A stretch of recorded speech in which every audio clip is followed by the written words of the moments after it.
میں نے آپ کے سامنے عرض کیا کہ یہ پھر 3 نور اللہ تبارک و تعالیٰ نے روئے زمین پر رکھے ہیں جو قیامت تک رہیں گے. کوئی آندھی ان نور کے چراغ کو بجھا نہیں سکتی. فانوس بن کے جس کی حفاظت ہوا کرے وہ شمع کیا بجھے جسے روشن خدا کرے.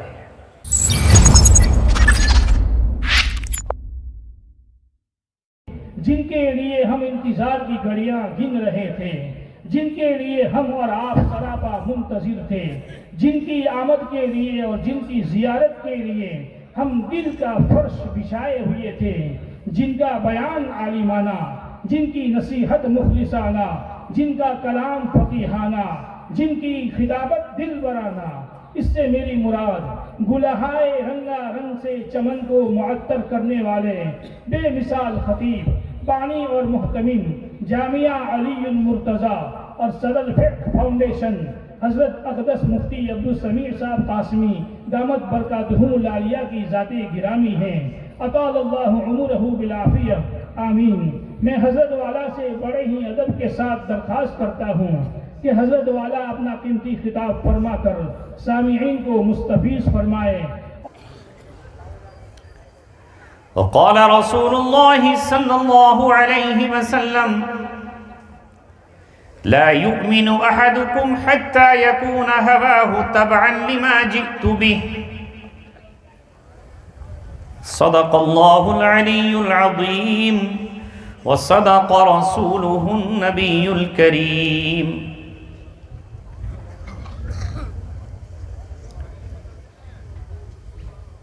وہ زمانے میں معزز تھے مسلمہ ہو کر،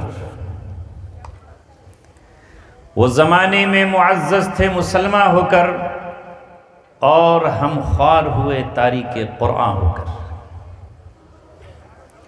فضول سمجھ کر جسے بجھا دیا تم نے، وہی چراغ جلاؤ تو روشنی ہوگی.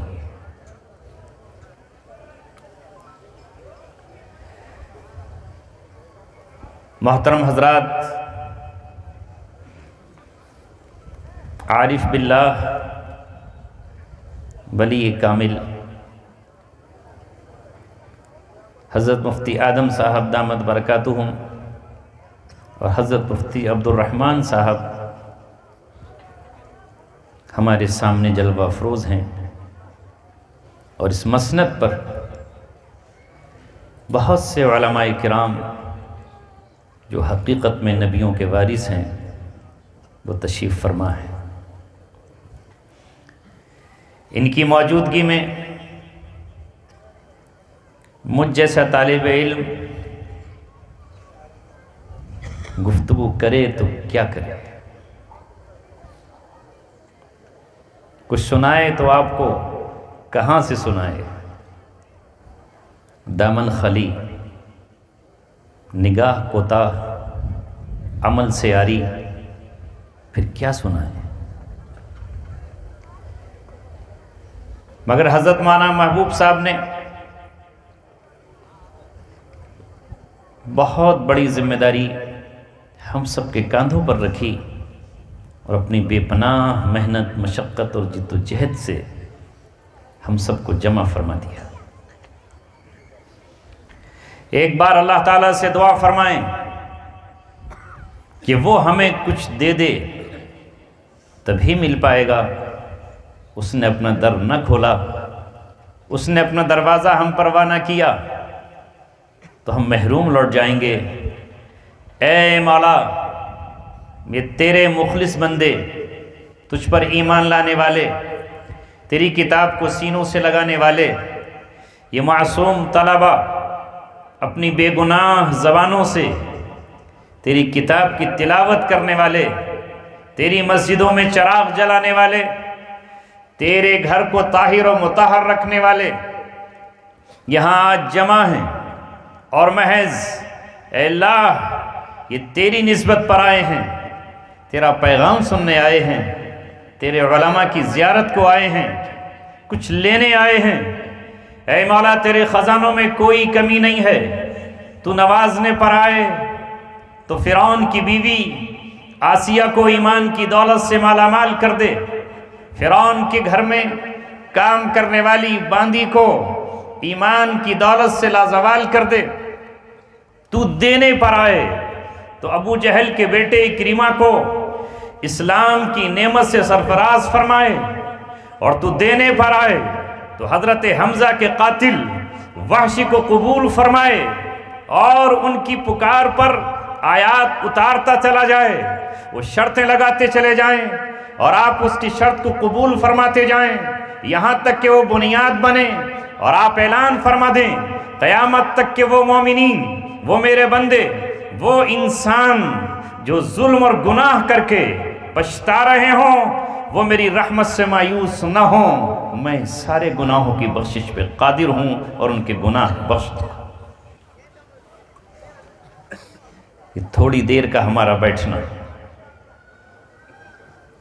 بہت قیمتی ہے، اور مبارکباد دیتا ہوں اس پورے مجمع کو۔ یوں ہی آپ نہیں چلے آئے۔ حکیم اختر صاحب جو عارف باللہ بزرگ گزرے ہیں، انہوں نے بڑا پیارا شعر کہا ہے، محبت دونوں عالم میں یہی جا کر پکارائی، محبت دونوں عالم میں یہی جا کر پکارائی، جسے خود یار نے چاہا اسی کو یاد یار آئی۔ اللہ نے چاہا کہ وہ آج آپ کو یہاں جمع فرمائے۔ حضرت مولانا محبوب صاحب کے دل میں یہ داعیہ، یہ جذبہ، یہ تڑپ، یہ کسک پیدا ہوئی، اور انہوں نے مجھ جیسے شخص کو یہاں بلا کر جمع کر دیا۔ کہاں میں اور کہاں یہ نکہت گل، نسیم صبح تیری مہربانی، موتی سمجھ کے شان کریمی نے چن لیے، قطرے جو تھے میری عرق انفعال کے۔ عنوان چونکہ طے ہے، اس لیے میں کوشش کروں گا کہ اسی عنوان کے تحت ہی آپ سے گفتگو ہو جائے۔ عنوان ہے تعلیمی بیداری اور اصلاح معاشرہ۔ سچی بات یہی ہے کہ ہمیں اللہ رب العزت نے منتخب فرمایا اس دور کے لیے، اس 21ویں صدی کے لیے، اور 15ویں صدی ہجری کے لیے اللہ نے ہمارا انتخاب فرمایا۔ ذرا 1500 برس پہلے زمانے پر نگاہ دوڑائیے۔ ظلمت کی اندھیری رات پوری اس کائنات پر چھائی ہوئی تھی۔ ابلیس بانسریاں بجا رہا تھا، شہنائیاں بجا کر ناچ رہا تھا کہ میں نے زمین سے اصلاح پسندوں کا خاتمہ کر دیا، میں نے اللہ کے رہبر اور رہنماؤں کو چن چن کر قتل کر دیا۔ وہ کتاب جو آسمان سے آئی تھی اسے میں نے اپنے چیلوں اور چپاٹوں کے ہاتھوں ترمیم اور تبدیل کرا دیا۔ اب کون ہے زمین پر جو اصلاح کا پیغام لے کر آئے؟ اب میری ہی ذریت ہے، میرے ہی چاہنے والے ہیں۔ اگر کچھ دلوں میں توحید کا چراغ روشن بھی ہے تو وہ صرف دل کی حد تک باقی ہے۔ اگر کسی کے پاس للہیت اور خلوص باقی ہے تو وہ صرف دماغ کی حد تک ہے۔ وہ اپنی فوجوں کو یہاں تک لے کر آیا کہ خانہ کعبہ میں 360 معبودان باطل کی پرستش ہوتی رہی، شروع ہو گئی۔ بے حیائی اپنے عروج پر پہنچی۔ کیا بازار اور کیا جنگل، صحرا اور آبادیاں اور گھر تو تصور سے بالا تر۔ خانہ کعبہ میں انسان اللہ کے گھر کا طواف کر رہا ہے، وہ طواف ننگے بدن اور ننگے جسم ہو رہا ہے۔ انسانی حقوق اس طرح پامال کیے جا رہے ہیں کہ کوئی اور تو درکنار، دشمن تو دور، سگا باپ اپنی بیٹی کے گلے پر چھری چلاتا ہے، یا زمین میں ہزاروں من مٹی کے نیچے اسے دفن کر کے آتا ہے، چوپال پر بیٹھتا ہے اور فخریہ بات کرتا ہے، آج میں نے صنف نازک کا قتل کر دیا، پڑوس کی بیٹی کا نہیں، کسی دوسری عورت کا نہیں، اپنی معصوم لخت جگر جو کسی کو نقصان نہیں پہنچا سکتی تھی، اسے زمین میں اس کی چیخوں کے ساتھ، اس کی آہوں کے ساتھ، اس کی ہچکیوں کے ساتھ، معصوم کراہوں کے ساتھ دفن کر کے آتا، اور معاشرے کے بگاڑ کا یہ عالم تھا کہ اس کو کوئی لعنت اور ملامت نہیں کرتا، کوئی اس کا بائیکاٹ نہیں کرتا، کوئی اس سے یہ نہیں کہتا کہ تو ظالم ہے، تو قاتل ہے، تو نے ایسا کیوں کیا ہے، بلکہ اس کی پیٹھ تھپتھپائی جاتی، اسے انعامات سے نوازا جاتا، اور اس سے کہا جاتا کہ واہ شاباش، تو ہے جیالہ جس نے ایک معصوم چیخوں کو ہزاروں من مٹی کے نیچے دفن کر کے بہادری کا تمغہ حاصل کیا۔ یہ تھا معاشرہ۔ کیا حال ہوگا؟ انسان بھول گیا تھا کہ اس کے لیے کیا حلال ہے اور کیا حرام۔ بھوک لگتی تو زندہ اونٹ کی جسم سے گوشت کی بوٹی نکالتا اور اسے زندہ چبا جاتا، کچا چبا جاتا۔ یہ اس کی وحشی پن تھا۔ سامنے مردار پڑا ہے، اس میں بدبو آ رہی ہے، تعفن ہے، اسے اٹھاتا اور کھا جاتا۔ بے وقوفی اور احمق پن کا یہ عالم تھا کہ جو معبود حلوے کا بنایا تھا، سفر میں اسے جیب میں ساتھ لے کر چلتا، اور جب بھوک لگتی تو اسے ہی کھا جاتا۔ یہ عالم تھا اس روئے زمین کا۔ مشرق سے لے کے مغرب تک، شمال سے لے کر جنوب تک کوئی نبی روئے زمین پر نہیں تھا۔ تو ابلیس جشن نہیں منائے گا تو کون منائے گا؟ لہذا شراب اس طرح پی جاتی جس طرح پانی کوئی پیتا ہے، کوئی روک ٹوک نہیں تھی۔ جوا کھیلتے، پورا دن جوئے میں گزر جاتا، اونٹ ہار جاتے، بکریاں ہار جاتے، اولادیں ہار جاتے، بیوی کا سودا کر لیتے۔ بے حیائی کا یہ عالم تھا کہ کوئی رشتہ اور ناتا نہیں تھا۔ نفسانی خواہش پورا کرنے کے لیے سارے رشتے پامال کر دیے تھے۔ نہ بہن کا کوئی رشتہ تھا، نہ ماں کا کوئی تقدس تھا، نہ بیٹی کی کوئی پاسداری کرنے والا تھا۔ چاروں طرف وحشی پن تھا، درندگی تھی۔ بلکہ میں یہ کہوں کہ درندے بھی اس وقت اس انسان سے شرما جاتے۔ یہ کمزور کو دیکھتا تو پھاڑ ڈالتا، اپنے ہاتھوں سے دستور لکھے، قانون لکھے اور بس قانون بنا لیا۔ حکومت طاقتور کی ہے، حیثیت طاقتور کی ہے، تمام قانون طاقت والوں کے لیے ہیں۔ کمزور کا نہ کوئی پرسان حال، نہ کوئی مددگار، نہ کوئی اس کو پناہ دینے والا، کوئی نہیں تھا اس روئے زمین پر۔ غلام عام طور پر بازاروں میں بھیڑ بکریوں کی طرح بیچے جاتے ہیں۔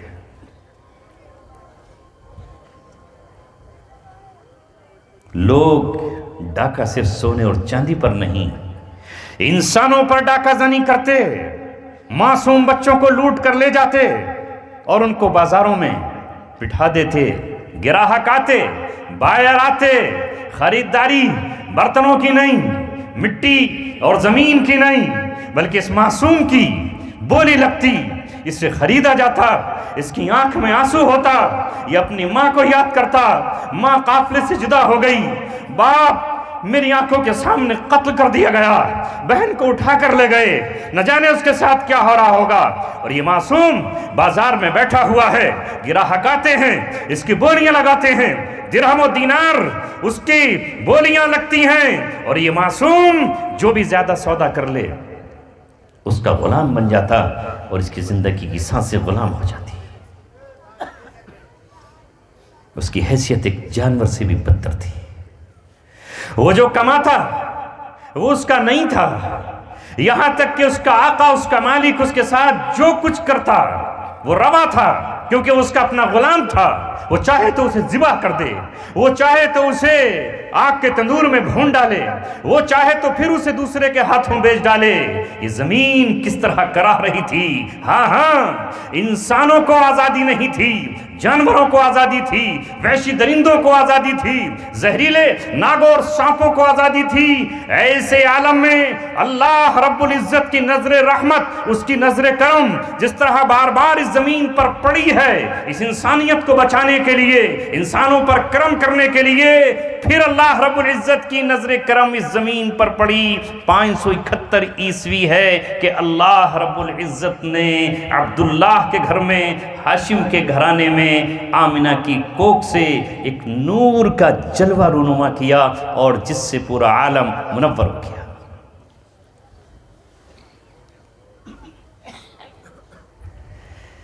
رسول اکرم صلی اللہ علیہ وسلم کی ولادت موت تھی قیصر کے لیے، یہ پیغام تھا کسریٰ کے لیے۔ جیسا کہ سیرت کی تمام کتابوں میں لکھا ہے، ایران میں ہزاروں سال سے جلنے والے آتش کدہ، جس کی آگ کو بجھنے نہیں دیا جاتا تھا اور منحوس سمجھا جاتا تھا، نحوس سے سمجھا جاتا تھا، اگر آگ بجھ گئی تو یہ منحوس ہے۔ لیکن اچانک یہ کیا ہوا کہ ایران کے کلیسا کی آگ یکدم خاموش ہو گئی، بجھ گئی، اور دنیا نے دیکھا کہ یہ کیا ہوا، اور اچانک کسریٰ کا جو قیصر کا جو محل تھا، جو دارالسلطنت تھا قیصر کا، جس کی حکمرانی کا ڈنکا بج رہا تھا برس برس سے، اچانک اس کی دیوار سے، اس کے قلعے سے کندرے گرے اور زمیں بوس ہو گئے۔ اعلان ہوا اللہ تعالیٰ کی طرف سے، اب قیصر کی قیصری نہیں چلے گی، اب کسریٰ کی کسرویت نہیں چلے گی، اب ایک یتیم کا راج ہونے والا ہے پوری دنیا پر، اور یہ یتیم عربوں کا بھی ہے، عجمیوں کا بھی ہے، گوروں کا بھی ہے، وہ کالوں کا بھی ہے، وہ عقل مندوں کا بھی ہے اور غیر عقل مندوں کا بھی ہے، وہ بچوں کا بھی رہنما ہے، وہ بوڑھوں کا بھی رہنما ہے، اس کے یہاں امیروں کے لیے بھی انصاف ہے، اور اس کے لیے یہاں فقیروں کے لیے بھی انصاف ہے، اور وہ پشپنا ہے، اور وہ والی ہے، اور وہ مولا ہے کس کا؟ یتیموں کا، بیواؤں کا، مسکینوں کا، غریبوں کا، ضعیفوں کا۔ وہ بجلی کا کڑکا تھا یا صوت ہادی، عرب کی زمین جس نے ساری ہلا دی۔ یہ مولانا حالی علیہ الرحمہ نے کہا ہے، دنیا میں ایک نور روشن تھا، مگر اس کے بھی ارد گرد اندھیرے منڈلا رہے تھے، اور وہ نور تھا خانہ کعبہ کا، کیونکہ وہی اللہ تبارک و تعالیٰ کی تجلیات کا مرکز ہے، اور وہی پورے عالم کا ماوا، ملجا اور مرجع ہے۔ لیکن اس کے چاروں طرف اندھیرے راج کر رہے تھے، ظلمتیں منڈلا رہی تھی، وہاں بھی چیخو پکار سننے والا کوئی نہیں تھا۔ اس کے بعد اس کے بازو میں بازار لگتے اور یتیموں کے مال چھین لیے جاتے، کمزوروں کی زمینیں غصب کی جاتی، عورتوں کو حقوق نہیں دیے جاتے۔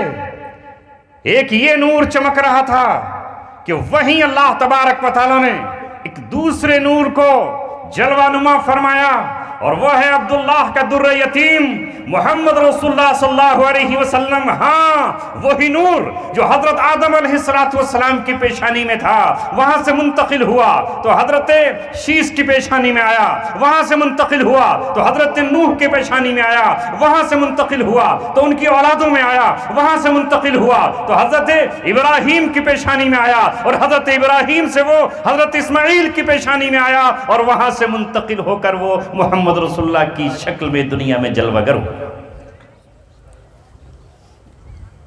دو نور ہو گئے۔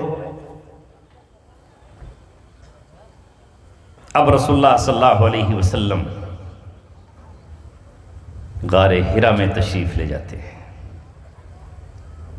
اور اللہ تبارک و تعالیٰ سے مصروف دعا ہیں، خلوت میں ہیں، اے مولا تو نے وہ دل نہیں دیا جو چچا ابو لہب کے پاس ہے، تو نے وہ قلب نہیں دیا جو ابو جہل کا ہے۔ اس دل میں درد ہے، اس دل میں غم ہے، اس دل میں ہمدردیاں ہیں، اس دل میں انصاف کی قوت بے پناہ اور عطا ہے۔ اے مولا راہ کون سی ہے، کس کو رہنما مانوں، کس کے راہ پر چلوں؟ یہودیت اپنی حقانیت کا دعویٰ کر رہے ہیں، اور عیسائی اپنی حقانیت کا دعویٰ کر رہے ہیں۔ یہ مشرکین عرب جو میرے آبا و اجداد ہیں، یہ اپنے برحق ہونے کے علم بردار ہیں۔ ربا مجھے راہ دکھا، مجھے راستہ بتا، ہاں ہاں راستہ دکھا دے مجھے مولا۔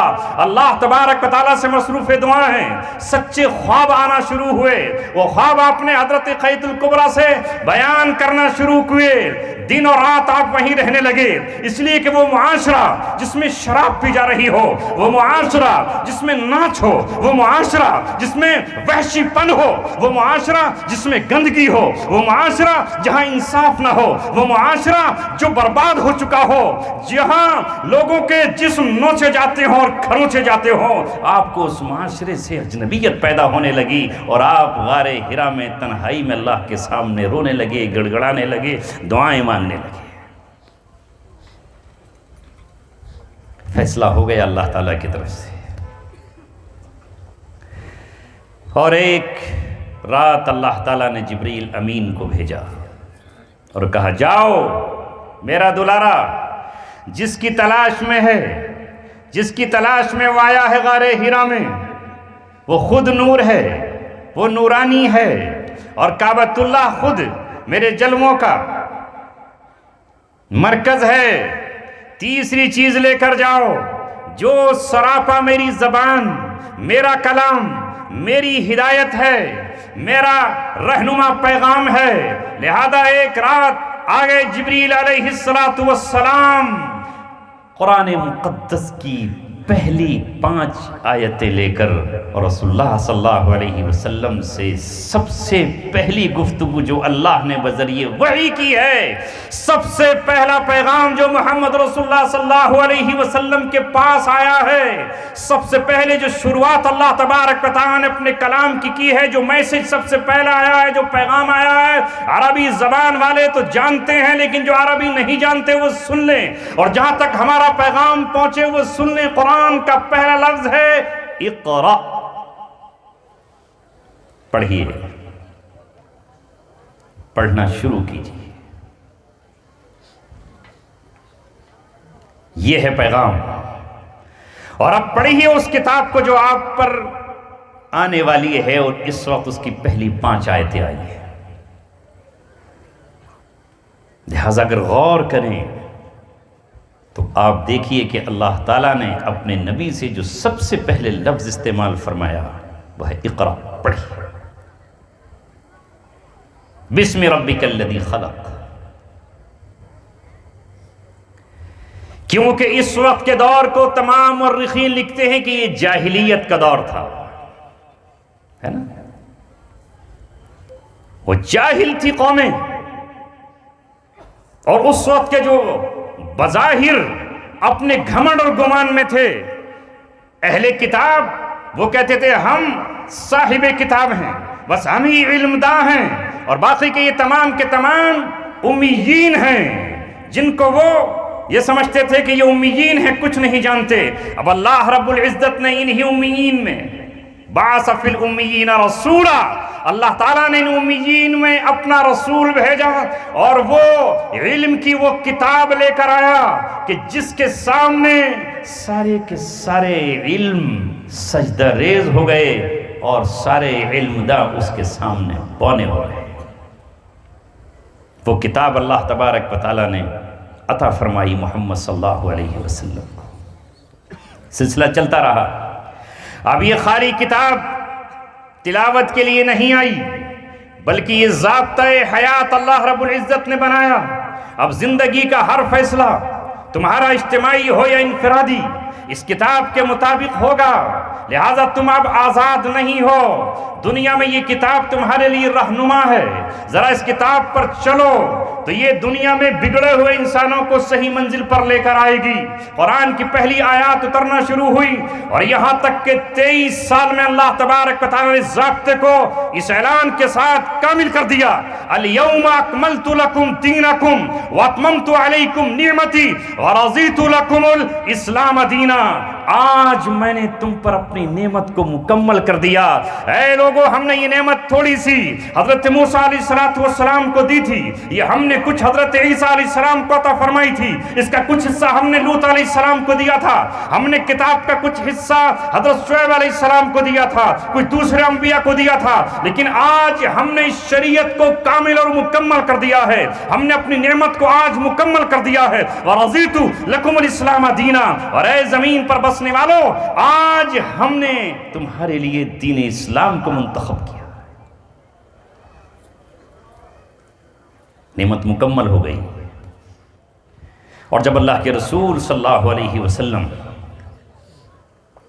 عملی طور پر اس کتاب کو زمین پر نافذ فرما کر، عملاً اس پر عمل کر کے دکھا کر، کمزوروں کے لیے اصول بنا کر، دنیا سے رخصت ہونے سے پہلے آپ نے حجۃ الوداع میں 1.25 لاکھ کے مجمع کو خطاب فرمایا تقریباً، اور ان کو خطاب فرما کر اللہ تعالیٰ کو شاہد بنایا، اور اللہ کو شاہد بنا کر یہ کہا، اے میرے رب، جس منصوبے کے لیے اور جس پیغام کو پہنچانے کے لیے اور جس جد و جہد کے لیے اور جس رسالت کے لیے آپ نے میرا انتخاب فرمایا تھا، اے اللہ آج تو گواہ رہے، اے اللہ آج تو گواہ رہے، یہ میرا وداعی حج ہے اور یہ وداعی خطبہ ہے۔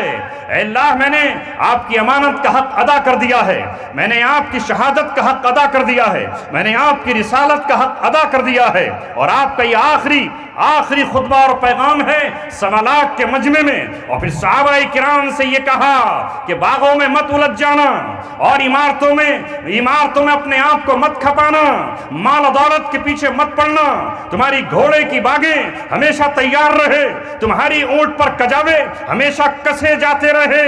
یہ پیغام تمہیں جزیرۃ العرب سے نکل کر باہر تک پہنچانا ہے۔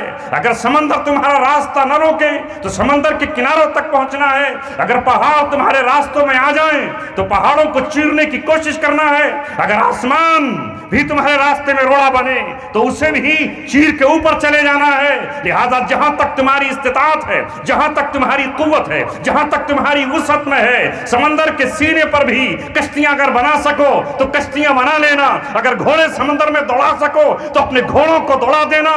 فل یبلغ الشاہد الغائبہ، یہ پیغام اس تک پہنچانا ہے جس تک یہ پیغام نہیں پہنچا۔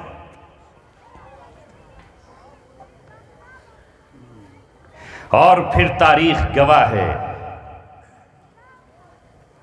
اسے دہراؤں تو بہت وقت چاہیے، اس پہ فخر کروں تو اس فخر کوئی کام نہیں آئے گا۔ ساتھ ہمارے کئی سنہری صدیاں ہیں، کہا نا شاعر نے، ساتھ ہمارے کئی سنہری صدیاں ہیں، ہمیں سنیچر اتواروں سے کیا لینا۔ اللہ رب العزت نے ہمارا اور آپ کا انتخاب دنیا کی نقالی کے لیے ہرگز نہیں کیا کہ ہم بندروں اور خنزیروں کی نقالی کریں، اور ان کی جس طرح بندر اور خنزیر ناچتے ہیں دوسرے کی تھاپ پر، دوسرے کی آواز پر، اور ایک روٹی کے ٹکڑے کے لیے ایک بندر دن بھر مداری کا تماشبین بندر بن جاتا ہے، ہمیں اللہ نے اس لیے نہیں بھیجا۔ اللہ رب العزت نے ہمیں اس شان کے ساتھ بھیجا کہ اگر تم نے میری اس کتاب کو اپنے سینے سے لگایا اور عملی زندگی میں تم نے اسے اتار لیا اپنی زندگی میں، تو پھر زمین کے خزانے تمہارے ہیں اور آسمان سے رزق تمہارے لیے ہم نے لکھا ہے۔ کوئی پہاڑ تمہارے راستے کی رکاوٹ نہیں بن پائے گا، اور کوئی دریا تمہیں ڈبونے کی جسارت نہیں کر پائے گا، اور کوئی صحرا کا جنگلی جانور تمہیں پھاڑنے کی ہمت نہیں کر پائے گا۔ ایک بار تم یہ کہہ دینا کہ میں محمد رسول اللہ کا سچا غلام اور اس کا سچا سپاہی ہوں، اور ایک بار یہ کہہ دینا کہ میں اس قرآن کا سچا عاشق ہوں، اس کی آیتوں پر میں سب کچھ نچھاور کرنے والا ہوں، تو دیکھنا کائنات تمہارے لیے مسخر ہو جائے گی۔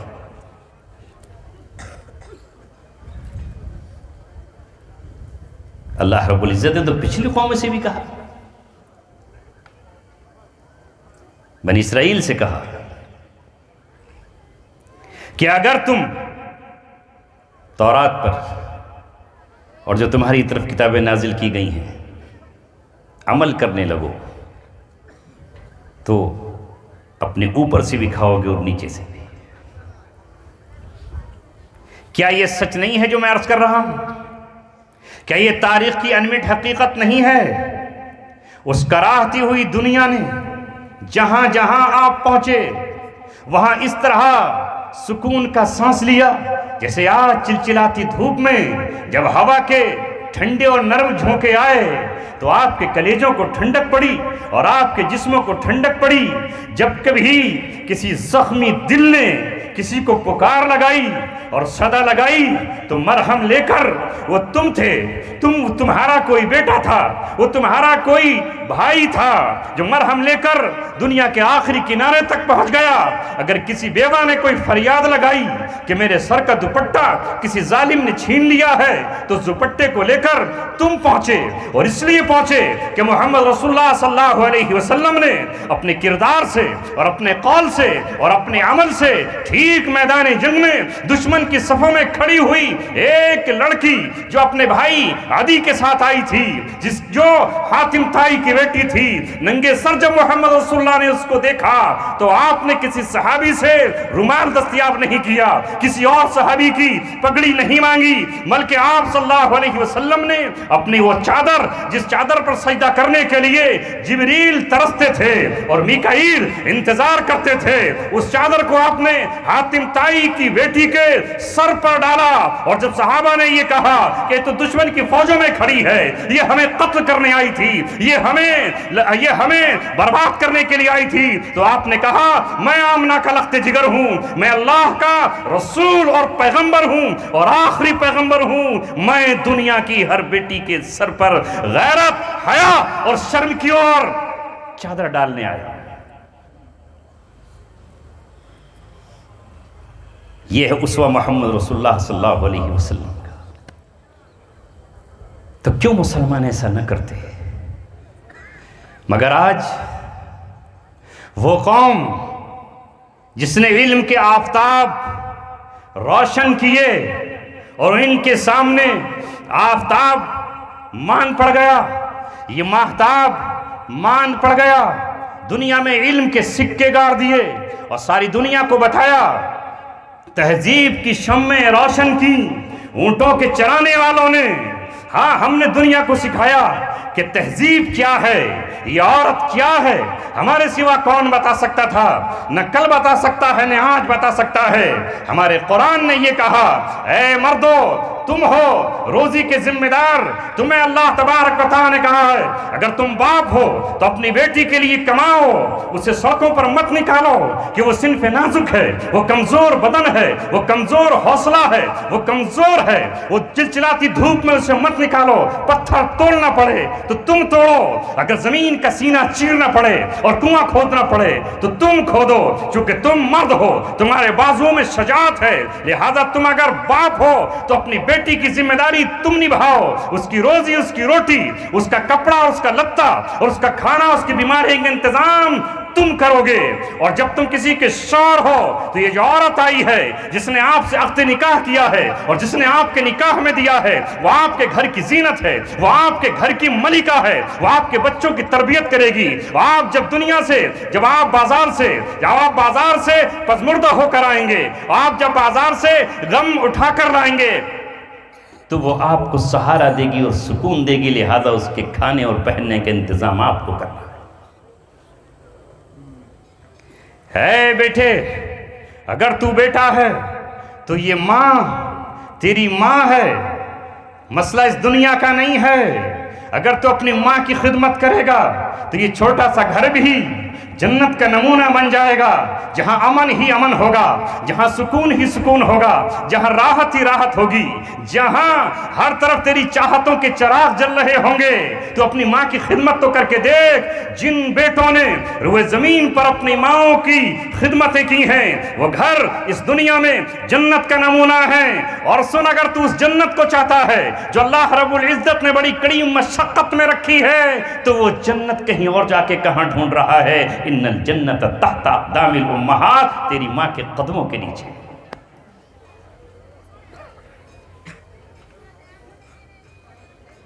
ہم سے کوئی آنکھ کیسے ملا پائے گا، کیونکہ ہماری آنکھ کے سامنے، اس کی روشنی کے سامنے ہر ایک آنکھ چندھیا جائے گی۔ مگر جب ہم آنکھیں بند کیے ہوں اور جب ہم نے یہ فیصلہ کر لیا ہو جو بنی اسرائیل نے کیا تھا، غضب پر غضب اللہ کا نازل ہو رہا ہے، اور دعوے یہ ہیں کہ ہم اللہ تبارک و تعالیٰ کے چہیتے ہیں، اللہ رب العزت محرومیوں پر محرومیاں ان پر بھیج رہا ہے، اور وہ کہہ رہے ہیں کہ ہاں جنت ہماری رجسٹرڈ ہے، اور وہ بنی اسرائیل پر اللہ کہہ رہا ہے تم پر ذلت اور خواری مسلط کر دی گئی، اور وہ کہہ رہے ہیں نہیں ہم تو باعزت ہیں روئے زمین پر، کبھی روندے جاتے ہیں کسی کے ہاتھوں اور کبھی ستائے جاتے ہیں کسی کے ہاتھوں، کبھی بخت نصر ان کو تاراش کر دیتا ہے، اور کہتے ہیں اللہ تبارک و تعالیٰ کے اب بھی چہیتے ہیں، کبھی ٹائٹس آتا ہے اور ان کا تیا پانچا کر ڈالتا ہے اور ان کے بچوں کو غلام بنا کر لے جاتا ہے، پھر کہتے ہیں اللہ تبارک و تعالیٰ کے چہیتے ہیں، اسی طرح سمجھ رہے ہیں۔ لہذا اے امت مسلمہ، اللہ تبارک و تعالیٰ نے قرآن مقدس دیا ہے، اس کے ہوتے ہوئے اگر امت مسلمہ ذلت کا طوق پہنے ہوئے ہے تو اس کی کوئی وجہ تو ہوگی۔ آج یہی نہیں، ہر جگہ عنوان لگانا پڑتا ہے تعلیمی بیداری۔ ہم بیدار کیوں نہیں؟ تعلیم ہم سے رخصت کیوں ہوئی؟ جہالت ہمارے لیے گالی تھی، ہم نے دنیا کو تعلیم سکھائی اور ہم نے یہ بتایا کہ تم اگر کھانا کھاؤ تو کھانے کی تعلیم یہ ہے کہ کھڑے ہو کر نہ کھاؤ، بندروں کی طرح بھاگ کر لوٹ کر نہ کھاؤ، زمین پر بیٹھ کر کھاؤ۔ میں نے کل بھی کہا اور آج پھر کہتا ہوں، یہ دنیا قیامت کی صبح تک جتنی ترقی کرتی چلی جائے گی، چاہے وہ میڈیکل سائنس ہو یا سوشل سائنس ہو یا کوئی اور سائنس ہو، وہ جتنی ترقی کرے گا آخر میں آ کر اسے محمد رسول اللہ کے دروازے پر سجدہ کرنا ہوگا اور اسے قرآن کی آیت کو چومنا پڑے گا، اور وہ یہ کہے گا کہ آج سے 1450 برس پہلے یا 5000 سال پہلے، آگے اگلے سالوں میں کہہ رہا ہوں، وہ آ کر یہی کہے گا کہ کھانا کھانے کا جو طریقہ محمد عربی صلی اللہ علیہ وسلم نے بتایا تھا وہی طریقہ آج ہم ان لوگوں کو بتائیں گے تاکہ بیماریوں سے محفوظ رہ سکیں۔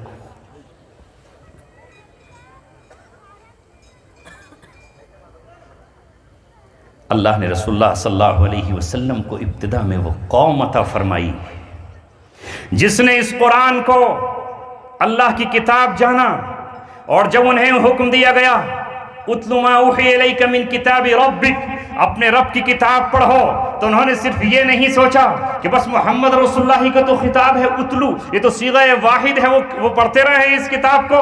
جب اللہ نے کہا اقرا، پڑھیے اس کتاب کو، تو انہوں نے یہ نہیں کہا کہ بس محمد صلی اللہ علیہ وسلم اس کتاب کو پڑھے، جیسے آج ہماری مسلم قوم نے سمجھ لیا ہے کہ اس کتاب کو پڑھیں مولانا محبوب، اس کتاب کو پڑھنے مولانا دوسرے، اور بس یہ پڑھتے رہے، ہم اس کتاب کو کیوں پڑھیں، یہ تو ان کے پڑھنے کے لیے آئی ہے۔ لہذا ان صحابہ نے، کسی نے 40 سال کی عمر میں، بلکہ اکثر نے 40 سال کی عمر میں اس کتاب کو سیکھا۔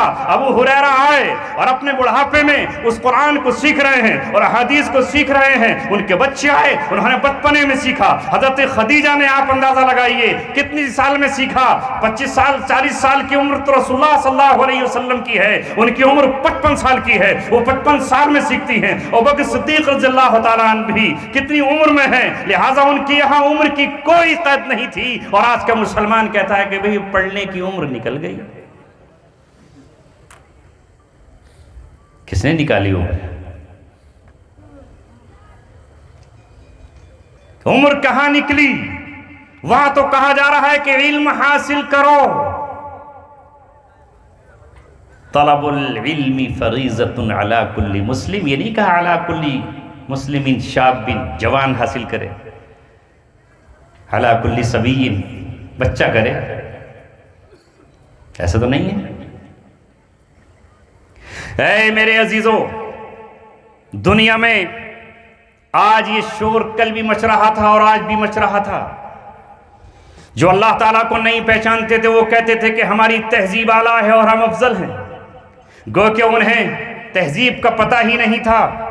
دنیا میں پھر اسلامی تہذیب آئی اور اس نے پھر ہر تہذیب کو سکھایا اور یہ کہا کہ ہمارا ہر وہ شخص نہایت کمزور ہے جو کسی کمزور پہ ظلم کرتا ہے چاہے وہ کتنا ہی طاقتور کیوں نہ ہو، اس لیے کہ ان کے نبی نے ان کو پیغام دیا ہے اور قیامت تک یہ پیغام باقی رہے گا۔ کوئی نہ کوئی اس حدیث کو اپنے سینے میں چھپائے ہوئے رکھے گا، ہر ایک رہے گا، چاہے آپ اس کا نام جانو یا نہ جانو۔ کیا؟ انصر اخاک ظالما او مظلوما، اپنے بھائی کی مدد کرو وہ ظالم ہو یا مظلوم۔ صحابہ تڑپ اٹھے اور صحابہ سے رہا نہیں گیا، حالانکہ وہ بہت کم سوال کرتے تھے اور اپنے نبی کے سامنے وہ اپنی زبان کھولنے کو تیار نہیں ہوتے تھے۔ واللہ اعلم بالصواب کہا کرتے تھے، واللہ اعلم، اور اللہ بہتر جانتا، اس کے رسول بہتر جانتے ہیں۔ لیکن آج صحابہ نے کہا اللہ کے رسول یہ آپ کی زبان سے کون سا جملہ نکل گیا؟ کہیں یہ بھول سے تو نہیں نکلا کہ آپ کہہ رہے ہیں ہم ظالم کی بھی مدد کریں؟ آپ نے تو آج تک یہ کہا ہے مظلوم کے پاس کھڑے ہو جاؤ، مظلوم کے پشتیبان بن جاؤ اور مظلوم کو طاقت اور قوت عطا کرو۔ یہ کیا کہا ظالمن؟ کیا آج سے ظالم کی مدد کریں؟ آپ نے فرمایا اس کا یہ مطلب نہیں ہے کہ تم ظالم کے دست و بازو بن جاؤ، بلکہ ظالم کی مدد یہ ہے کہ اس کا ہاتھ پکڑو، خذ یدہ، اور ظلم سے روک دو، یہ اس کی مدد ہے۔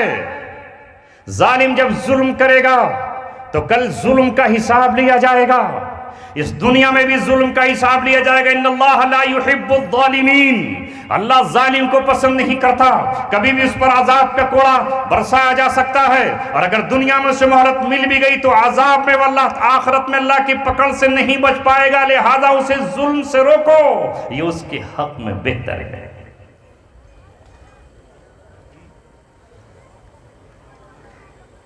ایسا ہی صحابہ نے اس کے بعد کے ادوار میں آپ نے کیا، مگر آج علم کے نام پر ہم زیرو ہو گئے اور ہمیں کیمپین چلانی پڑتی ہے کہ تعلیمی بیداری۔ معلوم ہوا کہ بعض علاقوں میں لوگ اپنے بچوں کو قرآن پڑھانے کے لیے تیار نہیں، دینی مراکز میں بھیجنے کے لیے تیار نہیں ہیں۔ آج عملی طور پر یہاں سے ایک پیغام لے کر جاؤ، تقریریں بہت ہو سکتی ہیں، کتابیں بھری ہوئی ہیں، قلم لکھتے چلے جا رہے ہیں۔ اب تو سیاہی کا زمانہ نہیں ہے، ورنہ اس کا سوکھ جاتی تھی سیاہی، لہذا آج یہاں سے یہ پیغام لے کر جاؤ، جب اللہ تبارک و تعالیٰ نے قرآن جیسی نعمت آپ کو دی ہے، جب چاہو کہ آپ کے گھر میں برکتوں کا نزول ہو تو وہاں قرآن کی تلاوت شروع فرما دی جائے، جب لگے کہ گھر سے خیر و برکت روٹ رہی ہے تو پھر قرآن کی تلاوت شروع کر دو۔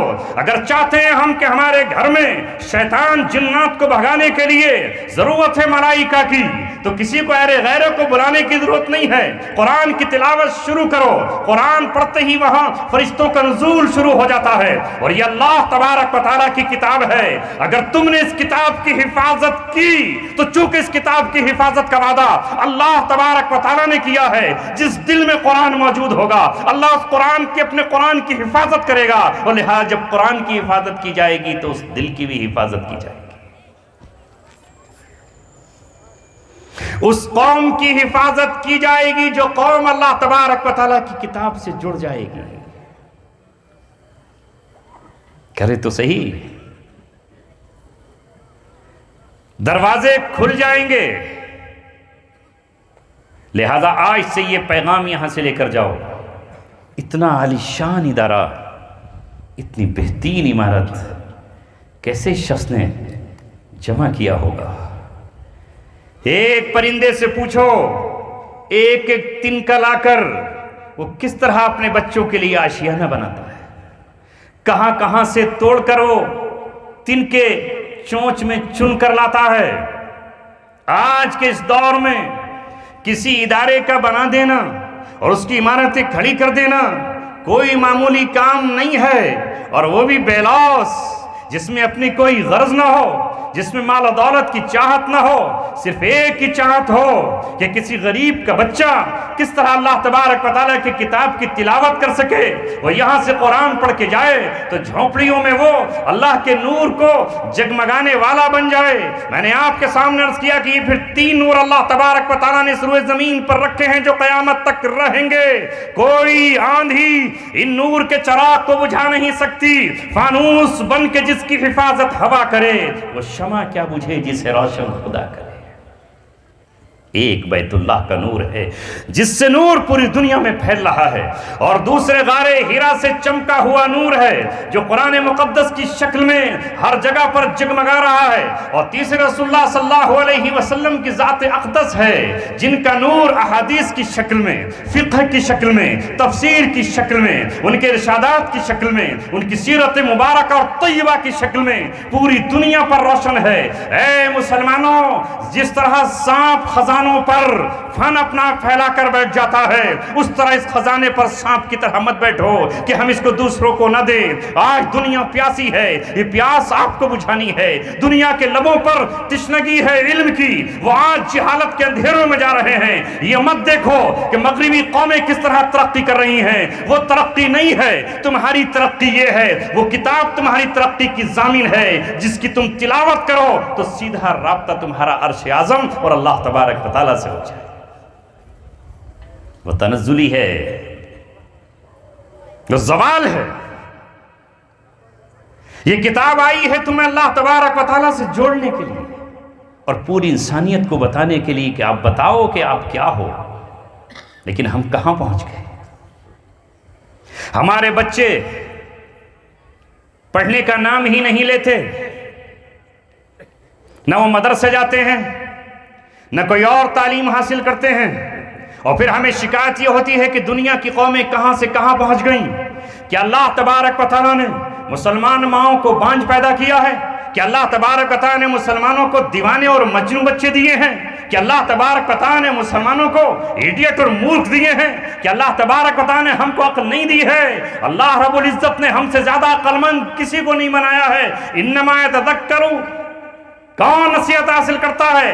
اولو الالباب۔ اللہ تعالیٰ نے آپ کو اولو الالباب کہا ہے، اللہ نے آپ کو اولو الابصار کہا ہے۔ جن کے پاس عقلیں ہیں وہ آپ ہو، جن کے پاس بصیرت ہے وہ آپ ہو، جن کے پاس دل اور دماغ ہیں وہ آپ ہو، جن کے پاس زندگی اور حرارت ہے وہ آپ ہو۔ مگر ہم نے خود اپنے آپ کو مردوں کی فہرست میں ڈال لیا ہے اور ہم ہلنے کے لیے تیار نہیں۔